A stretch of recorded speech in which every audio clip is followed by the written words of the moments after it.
Good morning everyone. So আজি মোৰ ৰাতিপুৱাৰ ভিডিঅ'টোত বিশেষ বেলেগ এটা কথা পাতিব বিচাৰিছোঁ। সেইটো হৈছে আমাৰ কিছু ইনচিকিউৰিটিৰ কথা।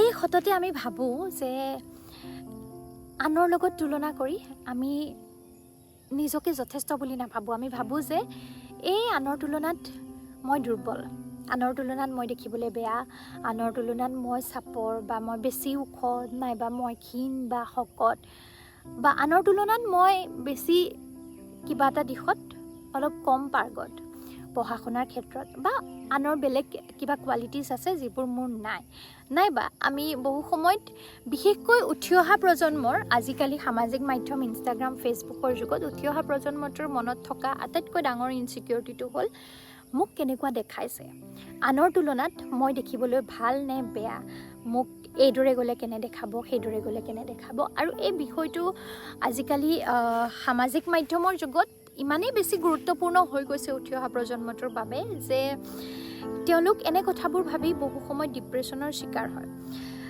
গতিকে এই কথাটোৰ ওপৰতে আলোচনা কৰিব বিচাৰিছোঁ। এতিয়া ধৰক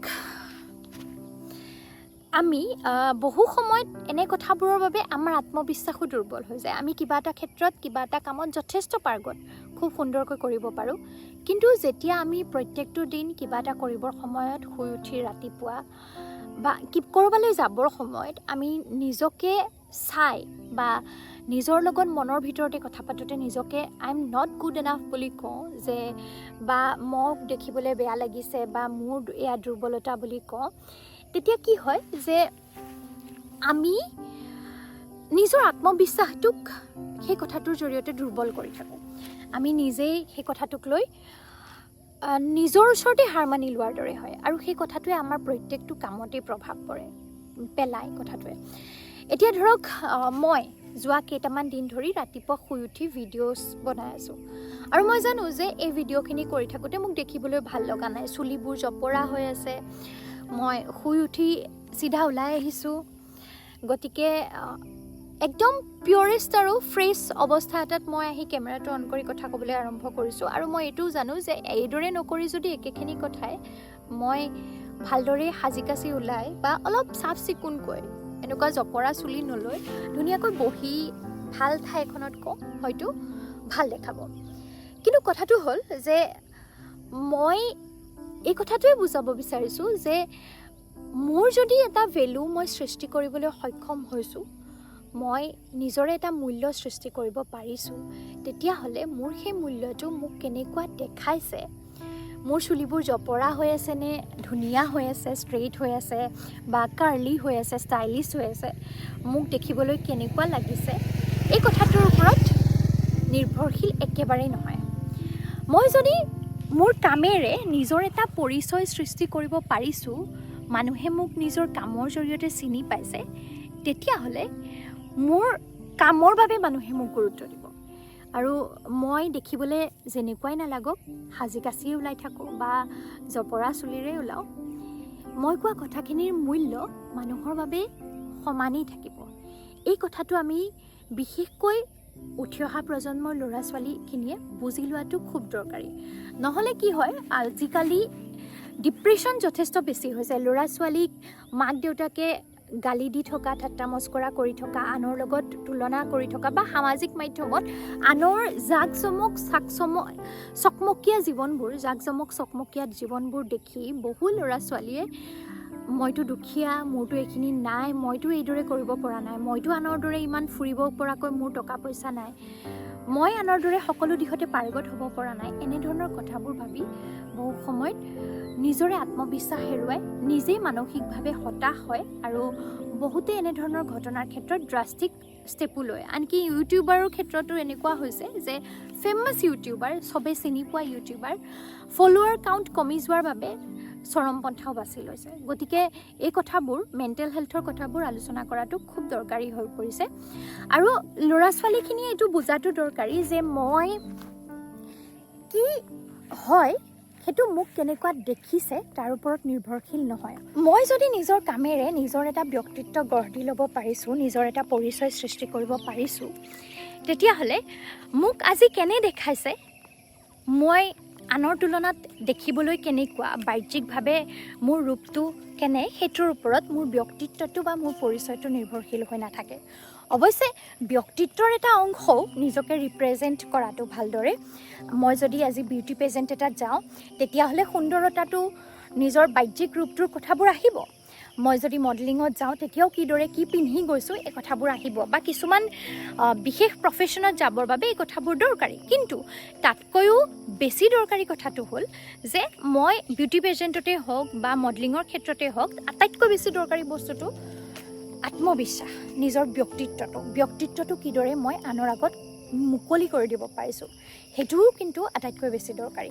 গতিকে সামাজিক মাধ্যমৰ জাকজমক জীৱনশৈলী আৰু সামাজিক মাধ্যমৰ চকুত চাট মৰা এক্সপেঞ্চিভ লাইফষ্টাইল দেখি বহু সময়ত আমি যদি নিজকে নট গুড এনাফ বুলি ভাবোঁ, মই এইখিনি কৰিব পৰা নাই, মই ইমান সক্ষম নহয়, বা আনে ফুৰিছে অথচ মই ফুৰিব পৰা নাই, বা আনক ধুনীয়া দেখাইছে মোক ধুনীয়া লগা নাই, এই কথাবোৰ লৈ যদি আমি নিজকে মানসিকভাৱে দুৰ্বল কৰি দিওঁ তেতিয়াহ'লে আমাৰ আত্মবিশ্বাসটো দুৰ্বল হৈ যাব। তাতকৈ বেছি গুৰুত্ব দিবলগীয়া কথাটো হ'ল যে কাৰোবাক মোতকৈ বেছি ধুনীয়া লাগিব পাৰে মোৰ দৃষ্টিভংগীৰে, কিন্তু কথাটো হ'ল তেওঁ মোৰ দৰে কবিতা আবৃত্তি কৰিব নোৱাৰিব পাৰে, তেওঁ মোৰ দৰে গান এটা গাব নোৱাৰিব পাৰে, তেওঁ মোৰ দৰে নিজৰ মনৰ কথাবোৰ প্ৰকাশ কৰিব নোৱাৰিব পাৰে। গতিকে তেওঁৰ যদি কিবা এটা প্লাছ পইণ্ট আছে, মই বিচাৰি উলিয়াব লাগিব যে মোৰ প্লাছ পইণ্টটো কি। তেওঁ যদি কিবা এটা দিশত মোতকৈ বেছি পাৰ্গত, আজি স্কুলত বেছি নম্বৰ পায় বা কলেজত বেছি ভাল কিবা এটা দিশত প্ৰদৰ্শন কৰে, মোতকৈ বেছি ভাল গান গায়, সেই কথাটোক লৈ মই নিজকে দুৰ্বল বুলি ভাবি থকাতকৈ, তেওঁক তুলনা কৰি নিজৰে আত্মবিশ্বাসটো দুৰ্বল কৰাতকৈ মই ভাবিব লাগিব যে মই কিহত পাৰ্গত, মোৰ প্লাছ পইণ্টটো কি হয়, মই কি কৰি নিজকে প্ৰতিষ্ঠা কৰিব পাৰিম, মই কোনটো দিশত আগবাঢ়ি যোৱাটো প্ৰয়োজনীয়।